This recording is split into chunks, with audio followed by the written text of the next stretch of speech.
Negra. Por que nós temos esse feriado? O que aconteceu na história? Muitas vezes nós acabamos nos perdendo nos fatos históricos e não damos a importância literal que esse dia precisa. Primeiro, nós, povo brasileiro, nós somos fruto de uma diáspora, tá? Que é a formação do território a partir dos colonizadores, dos povos nativos, que depois ficaram denominados como os índios, e também dos negros que foram trazidos para o nosso país. Nós temos, pessoal, na história, alguns acontecimentos que marcam esse período. O principal acontecimento que nós temos, que durou 3 séculos, é quando esses povos, eles eram retirados do seu continente à força, eles eram colocados dentro de navios, ok? E eles eram trazidos para serem vendidos. Eles eram vistos, na verdade, como uma mercadoria, tá certo? Eles eram tratados como objeto. Tanto que o jornal da época, que era uma forma de comunicação, trazia lá nos seus classificados as características do que aquele negro ele poderia fazer naquele momento. Então vinha especificado. Se queria, por exemplo, um voltado para a questão do trabalho forte, nós tínhamos lá nesse próprio jornal a título exemplificativo.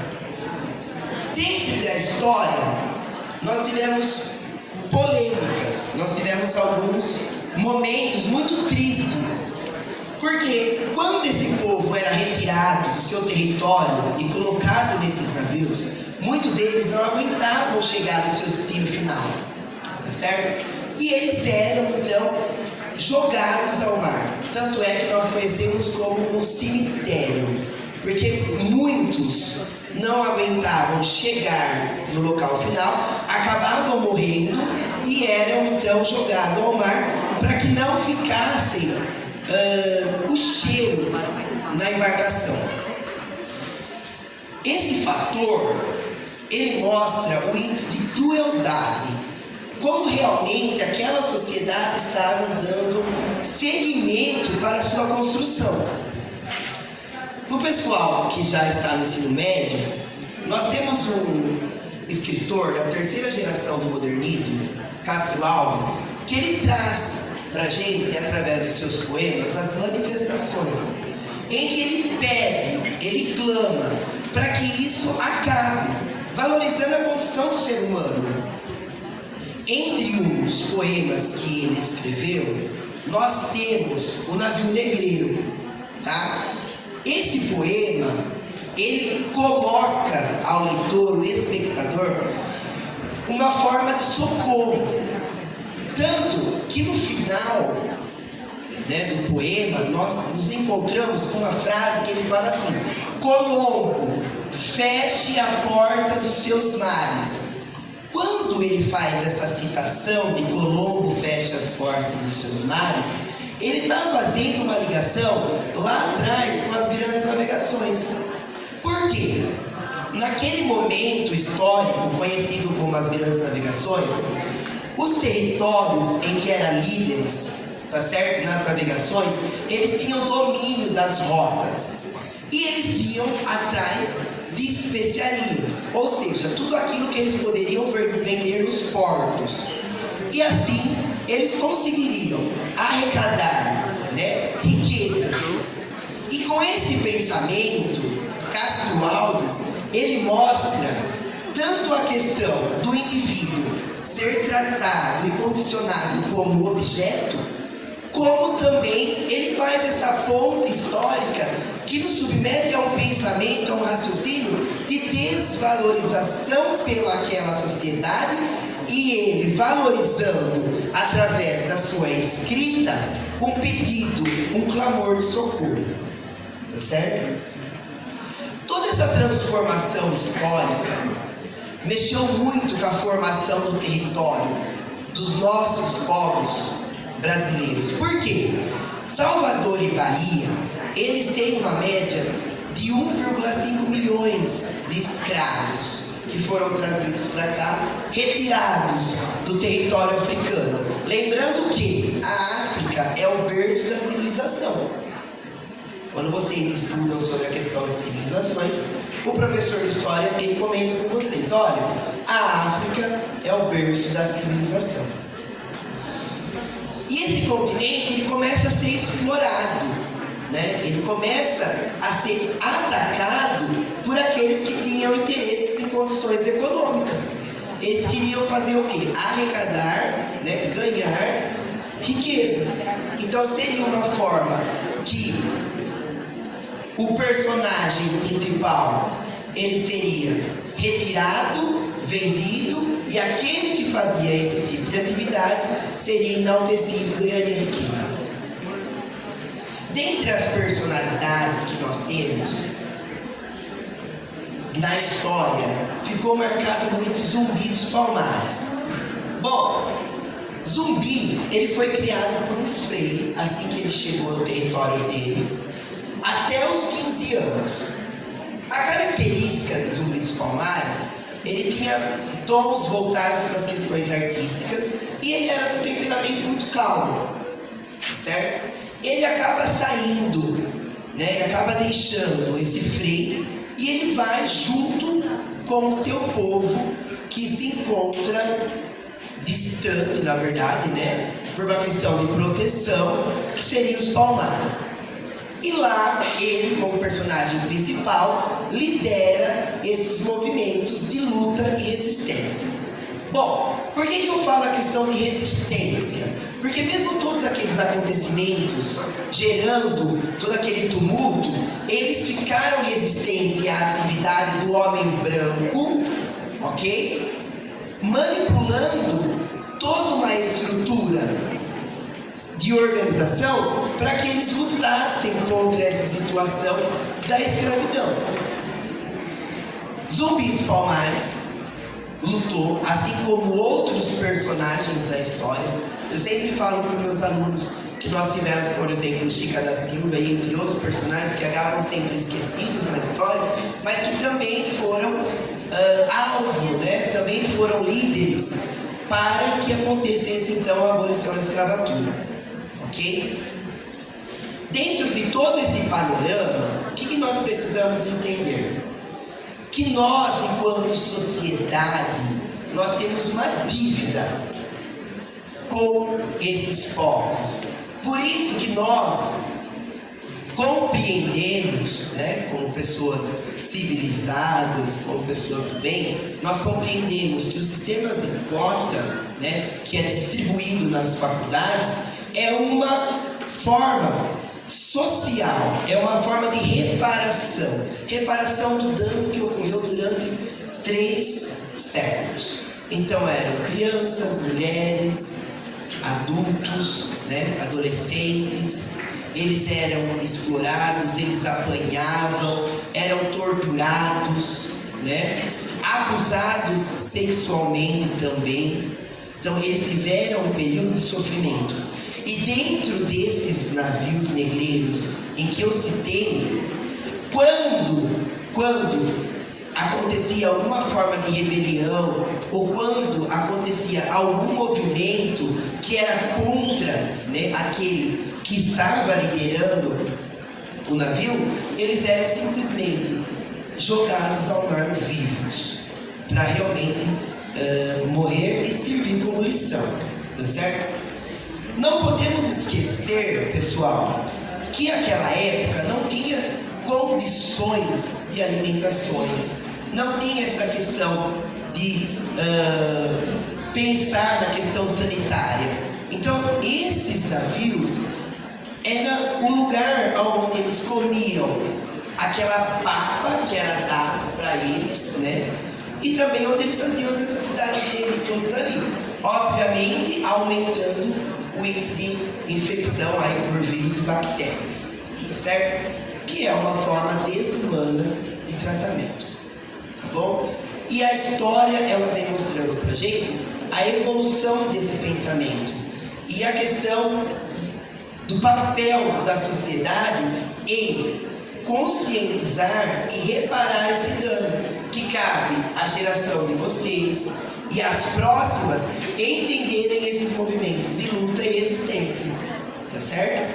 Que é um fator importante aí para a questão da história, principalmente da formação do povo brasileiro, né? Porque, como eu disse para vocês, nós somos chamados através de uma diáspora, tanto daqueles que vieram fazer a colonização lá em 1500 e depois realmente em 1530, que são os colonizadores, os povos nativos que já habitavam aqui no nosso território e também aqueles que vieram de forma escravizada lá da África. Com a liberação, né, com a questão da abolição da escravatura, cada um desses escravos, ex-escravos, na verdade, depois da assinatura, eles tinham que escolher se eles iriam ficar nas fazendas ou se eles sairiam de lá.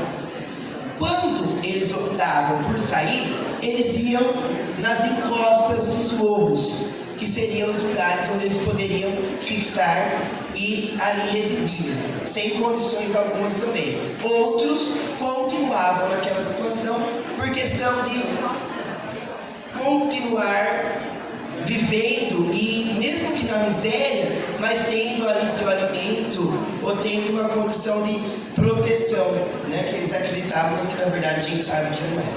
Tá bom?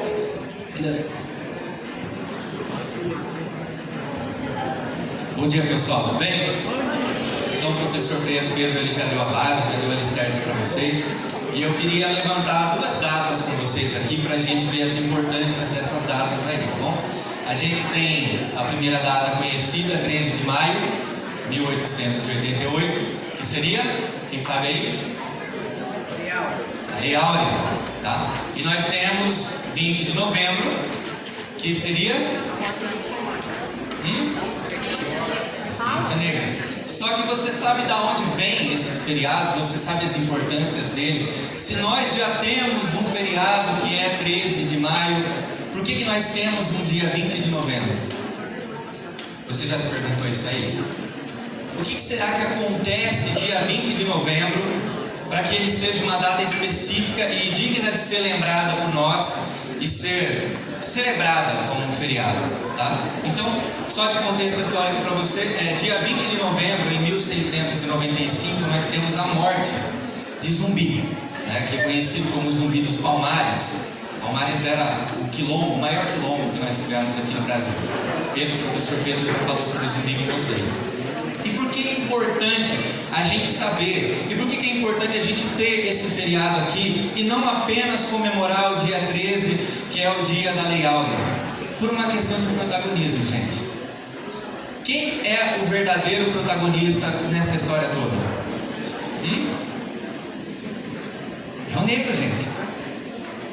Se nós tomarmos apenas o dia 13, nós vamos protagonizar apenas a princesa Isabel, nós vamos protagonizar apenas a elite caucasiana, aquelas pessoas brancas que assinaram a lei, e nós vamos se esquecer do quê? De toda a luta, de todo o sangue derramado. Nós vamos se esquecer que 200 anos antes, mais ou menos, nós tivemos tanta resistência para que acontecesse o que aconteceu no dia 13 de maio. A gente tem que prestar atenção que se nós somos pessoas que declaramos que nós não somos preconceituosos ou racistas, nós temos que conhecer a história. Nós temos que saber quem são os verdadeiros protagonistas dessas histórias aí, tá? Então, para que você lembre, dia 20 de novembro faz referência ao ano de 1695, onde Zumbi dos Palmares, ele, sob uma emboscada, ele foi morto. E ele simboliza para nós hoje a resistência negra, que procurava uma vida melhor, um lugar melhor, num país que não era o deles, mas se tornaria, tá? Nós temos hoje o nosso Brasil, que é impossível de ser separado da cultura afro, tá? Todos vocês aqui, como eu comentei com alguns alunos, têm sangue afrodescendente aí. Se você procurar na sua raiz aí, na sua árvore genealógica, será que você não acha pelo menos um negro? Você acha sim. Como dizia, né, os antigos, tem sempre um pezinho na senzala dentro da nossa família. E tem, gente. Tem como separar essa cultura do nosso Brasil? Não tem. Não existe Brasil sem a cultura afrodescendente, tá? Então a gente precisa lembrar disso. Será que eu sou uma pessoa que luta contra o racismo? Uma pessoa que luta contra o preconceito? Ou será que eu sou um simpatizante? Só para a gente fechar. O professor Pedro foi na história, eu puxo para o contemporâneo com vocês. Será que eu sou apenas um simpatizante? O que seria o simpatizante? Uma pessoa que ela é neutra. Ela não luta contra, nada a favor. Será que eu sou apenas um simpatizante? Ou será que eu sou uma pessoa que vai contra todo esse preconceito que vem de anos, remontando de anos aí? Como eu sei se eu sou essa pessoa? Quando eu me importo em saber quem são os verdadeiros protagonistas. Não tem como eu lutar contra um movimento se eu não conheço quem são os heróis, os lutadores, as pessoas que sofreram, e eu apenas sigo aquele fluxo, tá bom?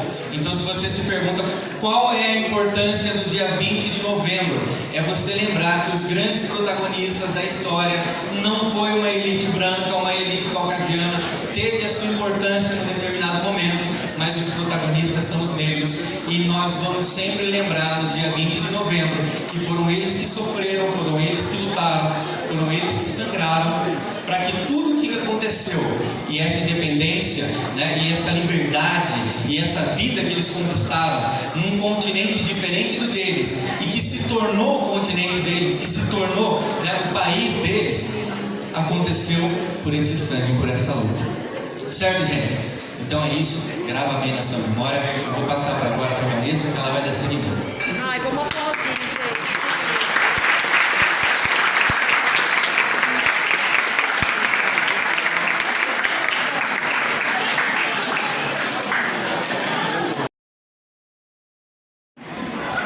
Bom dia, gente. Meu nome é Gisélia, sou aluna do terceiro A e estou aqui para ler um texto representando o professor Luiz.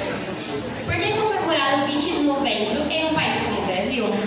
Brasil é entendido como a terra de todos, país que tem a sua história, a contribuição dos mais diversos povos.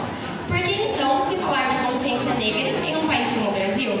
Não seria a nossa nação, por ter uma população diversa, uma sociedade igualitária? Pela presença cultural de povos indígenas, portugueses, espanhóis, japoneses, italianos e, com certeza, africanos. Não viveríamos em um país livre do racismo e da desigualdade? Antes de tudo, é necessário diferenciar desigualdade de diversidade. Um país pode ser diverso na cultura e nas suas etnias, mas ainda assim ser desigual. Assim como diversos tipos de desigualdade não impedem que se desenvolvam modos de vida únicos de cada grupo social. Logo, ressaltar a contribuição do modo de população negra à nação brasileira não é criticar a diversidade, mas sim denunciar a desigualdade no tratamento de boa parte dos indivíduos, que dão a cara e fazem o nosso país ser quem é, o que é de fato uma injustiça.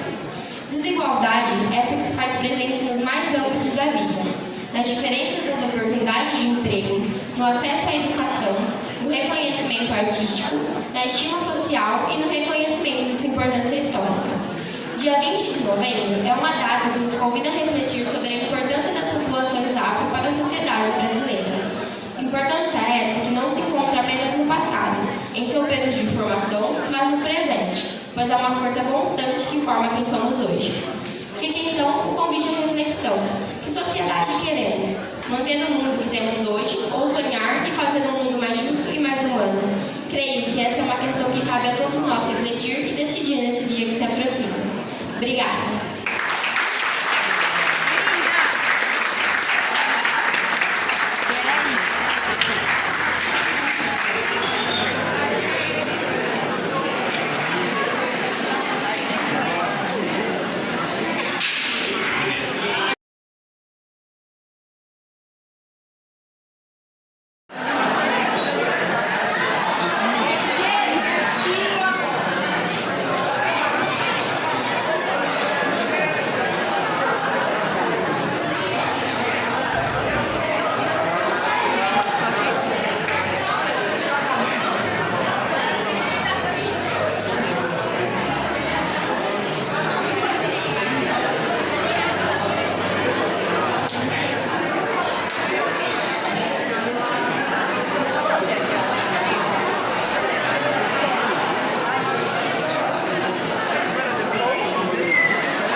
Bom dia a todos.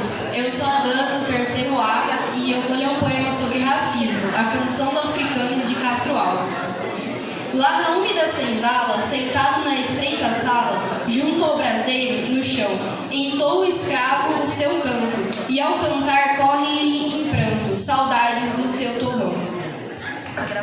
De um lado, uma negra escrava, os olhos do filho crava, que tem no colo a embalar. E a meia voz lá responde, ao canto, e o filhinho esconde, talvez para não o escutar. Minha terra lá bem longe, das bandas de onde o sol vem. Essa terra mais bonita, mas a outra eu quero bem. O sol faz lá em tudo em fogo, faz em brasa toda a areia. Ninguém sabe como é belo, verde tarde a papaceia. Aquelas terras tão grandes, tão compridas como o mar, com suas poucas palmeiras, dão vontade de pensar. Lá todos vivos, todos dançam no terreiro. A gente lá na semente como sobre O escravo calou a fala, porque na úmida sala o fogo estava a apagar. E a escrava acabou seu canto, para não acordar com o pranto o seu filhinho a sonhar. O escravo então foi deitar-se, pois tinha de levantar-se, bem antes do sol nascer. E se tardasse, coitado, teria de ser surrado, pois bastava escravo ser. E a cativa desgraçada deita o seu filho calado, e põe-se triste a beijá-lo, talvez temendo que o dorme não viesse, em meio do sono, se seus braços arrancaram. Agradecemos a presença de todos.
A verdade é que você